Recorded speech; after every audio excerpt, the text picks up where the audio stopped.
CG news पर नरेंद्र पांडे का नमस्कार। दोस्तों, भारतीय राजनीति के परिदृश्य में इन दिनों एक विचित्र स्थिति देखने को मिल रही है। देश की सबसे पुरानी और कभी सबसे शक्तिशाली राजनीतिक पार्टी कांग्रेस आज अपनी ही जमीन तलाशने में भटक रही है, जबकि भारतीय जनता पार्टी लगातार अपनी पकड़ मजबूत करती जा रही है। भारतीय राजनीति में वर्तमान समय में इन दोनों प्रमुख दलों के बीच की स्थिति बेहद दिलचस्प और चिंतन योग्य है। जहां भाजपा लगातार अपने मजबूत संगठन, सशक्त नेतृत्व और वैचारिक स्पष्टता के बल पर देश की राजनीतिक धारा को अपने पक्ष में मोड़ने में सफल हो रही है, वहीं कांग्रेस अपनी पहचान और दिशा को लेकर गहरे संकट में दिखाई दे रही है। भाजपा ने पिछले एक दशक में भारतीय राजनीति पर अपनी मजबूत पकड़ बनाई। 2014 के बाद से प्रधानमंत्री नरेंद्र मोदी के नेतृत्व में पार्टी ने जिस तरह से राष्ट्रीय स्तर पर लोकप्रियता हासिल की, वह राजनीति के नए मानदंड स्थापित करने जैसा है। भाजपा ने अपने चुनावी अभियानों में राष्ट्रवाद, धर्म, संस्कृति और विकास जैसे मुद्दों को बखूबी भुनाया है। भाजपा का संगठनात्मक ढांचा बेहद मजबूत है। इस समय पार्टी का कार्यकर्ता आधार जमीनी स्तर पर सक्रिय है और इसके रणनीतिकार चुनावी गणित को साधने में सिद्धहस्त है। इसके अलावा सोशल मीडिया और डिजिटल मीडिया प्रचार का कुशल उपयोग भाजपा के लिए गेम चेंजर साबित हुआ। इसके अलावा सोशल मीडिया और डिजिटल मीडिया प्रचार का कुशल उपयोग भारतीय जनता पार्टी के लिए गेम चेंजर साबित हुआ है। भाजपा का एक और महत्वपूर्ण पक्ष यह है कि पार्टी का नेतृत्व बेहद स्पष्ट और अनुशासित है। प्रधानमंत्री मोदी और गृह मंत्री अमित शाह के नेतृत्व में भाजपा अपने निर्णयों को प्रभावी ढंग से लागू करने में सक्षम रही है। यही कारण है कि भाजपा न केवल चुनावी जीत दर्ज करती आ रही है, बल्कि अपनी विचारधारा के अनुरूप समाज में एक व्यापक स्वीकार्यता भी बना रही है। इसके विपरीत कांग्रेस आज एक गहरे संकट से जूझती नजर आ रही है। पार्टी का नेतृत्व लंबे समय से अनिश्चितता का शिकार बना हुआ है। राहुल गांधी के नेतृत्व को लेकर पार्टी में ही असमंजस बना रहता है। लगातार चुनावी हार के बाद कांग्रेस का मनोबल टूट रहा है और कार्यकर्ताओं में भी नेतृत्व को लेकर विश्वास कम होता दिखाई दे रहा है।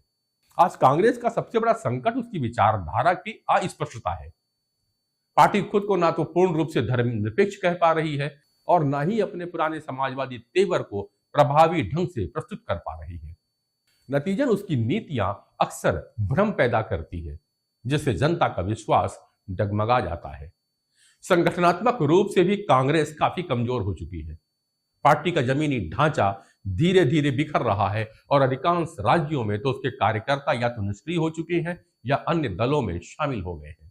सबसे गंभीर समस्या यह है कि आज कांग्रेस के भीतर ही यह स्पष्ट नहीं है कि असली कांग्रेसी कौन है।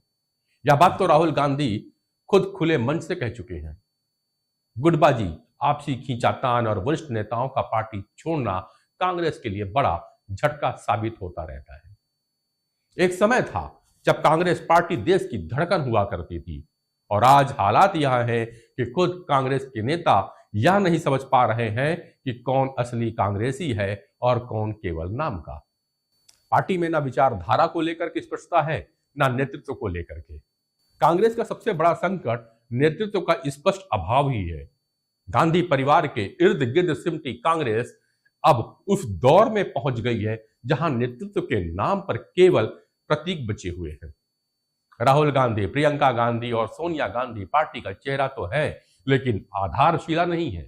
पार्टी का कैडर बिखरा हुआ है, नेताओं में निष्ठा का संकट है और संगठनात्मक मजबूती का पूर्णतः अभाव। यही कारण है कि कांग्रेस की जमीनी स्थिति ऐसी हो गई है कि उसकी अपनी जमीन कहां है यह कांग्रेस को खुद ही पता नहीं है। तभी तो देश के कई राज्यों में कांग्रेस अब पूरी तरह से सिमट गई है। मध्य प्रदेश, राजस्थान, कर्नाटक जैसे राज्यों में सत्ता में आने के बाद भी कांग्रेस पार्टी अपने नेताओं को संभाल नहीं पाई। अंदरूनी कलह, गुटबाजी और नेतृत्व का अभाव कांग्रेस को अंदर से खोखला कर रहा है। राजनीतिक विश्लेषकों और खुद कई कांग्रेस के नेता मौजूदा संकट के पीछे एक बड़ा कारण यह मानते हैं कि पार्टी अब भी आला कमान संस्कृति से बाहर नहीं निकल पा रही। हर बड़ा फैसला आला कमान यानी गांधी परिवार करता है, जबकि स्थानीय स्तर पर पार्टी के नेता और कार्यकर्ता अलग अलग दिशाओं में खींचे रहते हैं। कांग्रेस के प्रदेश अध्यक्ष और स्थानीय नेतृत्व को ना तो स्वतंत्र निर्णय लेने की छूट है और ना ही जनता से सीधे संवाद करने की क्षमता। यही कारण है कि जब चुनावी माहौल बनता है तो कांग्रेस केवल बयानबाजी और विरोध प्रदर्शन तक सीमित रह जाती है। वहीं क्षेत्रीय दलों के उभार ने भी कांग्रेस की स्थिति को बेहद कमजोर किया है। पश्चिम बंगाल में तृणमूल कांग्रेस, बिहार में राष्ट्रीय जनता दल और दक्षिण भारत में कई क्षेत्रीय दलों की बढ़ती शक्ति के कारण कांग्रेस के लिए राष्ट्रीय स्तर पर पुनः मजबूती हासिल करना एक बड़ी चुनौती बन गया है। दूसरी ओर भाजपा का प्रभाव इतना मजबूत है कि वह हर गांव, हर क्षेत्र और हर वर्ग तक अपनी पहुंच बनाए हुए है। भाजपा की संगठनात्मक ताकत इतनी मजबूत है कि चुनावी हार के बावजूद पार्टी का आत्मविश्वास नहीं टूटता। भाजपा ने समाज के हर वर्ग को साधने के लिए अलग अलग रणनीतियां बनाई हैं, जिससे उसका जनाधार मजबूत बना हुआ है। भाजपा आज भारतीय राजनीति में अपनी मजबूत स्थिति बनाए हुए है। भाजपा ने अपनी रणनीति के तहत कांग्रेस के पारंपरिक वोट बैंक को धीरे धीरे अपनी ओर खींच लिया। जहां दलित, पिछड़ा और आदिवासी समाज कभी कांग्रेस का मजबूत आधार था, वहां भारतीय जनता पार्टी अपनी सामाजिक इंजीनियरिंग के जरिए मजबूती से पैठ बना चुकी है। अगर कांग्रेस को वाकई अपनी जमीन दोबारा तलाशनी है तो उसे सबसे पहले अपने नेतृत्व मॉडल में बदलाव करना होगा। आला कमान संस्कृति से बाहर निकलकर स्थानीय नेतृत्व को सशक्त बनाना होगा। साथ ही पार्टी को अपनी विचारधारा को स्पष्ट करना होगा ताकि जनता को यह समझ में आ सके कि कांग्रेस आखिर चाहती क्या है। कांग्रेस को यह समझाना होगा कि केवल विरोध करने और बयानबाजी से सत्ता नहीं मिलती। जनता को विश्वास में लेना होगा, जमीन पे काम करना और एक संगठित नेतृत्व देने की जरूरत है। यदि कांग्रेस ऐसा नहीं कर पाई तो आने वाले वर्षों में उसका राजनीतिक अस्तित्व और भी कमजोर हो सकता है। यदि कांग्रेस अपनी कमजोरियों को पहचान कर संगठनात्मक मजबूती और वैचारिक स्पष्टता की ओर कदम बढ़ाती है तो वह भारतीय राजनीति में फिर से प्रभावी भूमिका निभा सकती है। वरना भाजपा के नेतृत्व में कांग्रेस मुक्त भारत का नारा कहीं ना कहीं साकार होता दिखाई देने लगेगा। कहते हैं ना, रंग बदलने वालों से बचना चाहिए, और जब राजनीतिक पार्टी अपना रंग भूल जाए तो उसकी पहचान ही मिटने लगती है। आज कांग्रेस के लिए सबसे बड़ा संकट यही है। कांग्रेस का रंग क्या है यह खुद कांग्रेसियों को नहीं पता है। आप होली मनाइए, रंगों के साथ खेलिए, और हाँ, हो सके वीडियो पसंद आया हो तो शेयर करिएगा, कमेंट्स करिएगा।